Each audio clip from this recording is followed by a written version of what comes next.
Dans une station météo, l'un des capteurs est chargé de mesurer la température. Ce thermomètre génère un signal électrique numérisé par un CAN. Il relève une température toutes les 5 secondes. On nous précise également que la valeur numérisée est codée en 8 bits et supposée rester dans une plage de valeurs située entre moins 20 et 44 degrés. Première question, qu'est-ce qu'un CAN et quelle est son utilité? Alors un CAN, c'est un convertisseur analogique numérique qui, comme son nom l'indique, en fait, convertit une grandeur analogique en une grandeur numérique. Deuxième question, calculer la fréquence d'échantillonnage et la commenter. Pour calculer la fréquence d'échantillonnage, on cherche la période d'échantillonnage. On nous dit qu'on prend une température toutes les 5 secondes. À partir de la période, on obtient la fréquence en prenant l'inverse. On obtient 0,2 Hz. La commenter, c'est une fréquence qui est très très basse. Pourquoi? Parce que les températures évoluent très lentement. On nous demande ensuite le pas des mesures de température effectuées dans cette station.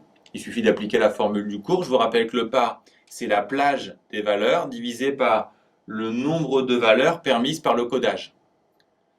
La plage de valeurs, c'est la différence entre la plus grande et la plus petite valeur possible, donc entre 44 et moins 20, donc 44 moins 20. Et on divise par 2 puissance 8 puisqu'on est dans un codage 8 bits. Si on fait l'application numérique en haut, on a 64, en bas 256 et on obtient un pas de 0,25 degrés.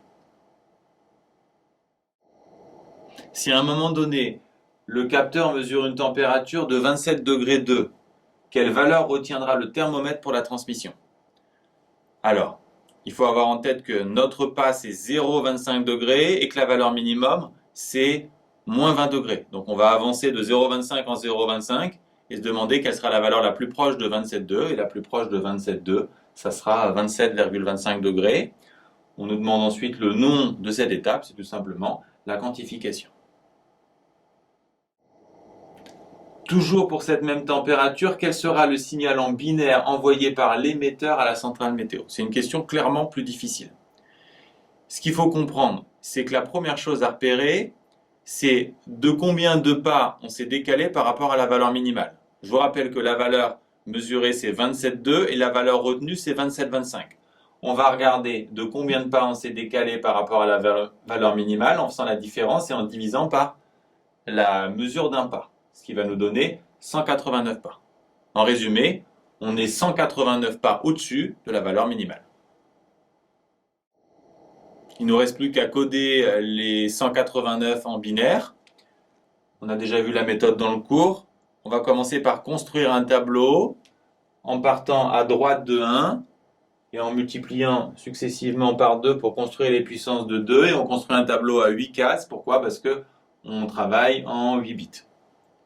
Ensuite, on va décomposer le 189 avec ses puissances de 2. On voit qu'on peut mettre 128. Donc c'est 128 plus 61. 61, on peut lui-même le décomposer en 32 plus 29 et ainsi de suite. Le 29, on peut le décomposer lui-même en 16 plus 8 plus 4 plus 1. Je vous ai un peu passé les étapes. Et une fois qu'on a ces valeurs, il suffit de les mettre dans le tableau. Donc là, on a la traduction en binaire de 189.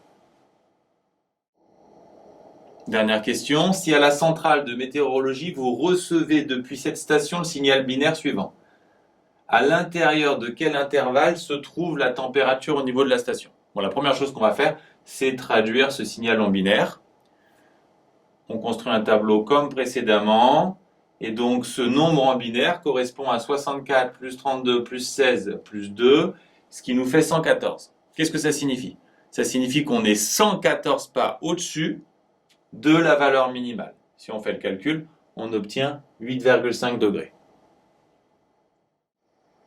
Attention ici, les 8,5 degrés correspondent à la valeur transmise et pas à la valeur mesurée. D'autre part, dans la question, on vous parlait d'un intervalle et ici on a une valeur. Donc il faut comprendre à quelle valeur au pluriel peuvent correspondre cette valeur transmise. Pour qu'on retienne 8,5 degrés, il faut que les valeurs mesurées s'écartent à plus ou moins un demi-pas de cette valeur, c'est-à-dire qu'elles doivent s'écarter de plus ou moins la moitié d'un pas, un pas c'est 0,25, à plus ou moins 0,125 degrés de cette valeur, ce qui nous fait cet intervalle entre 8,375 et 8,625 degrés.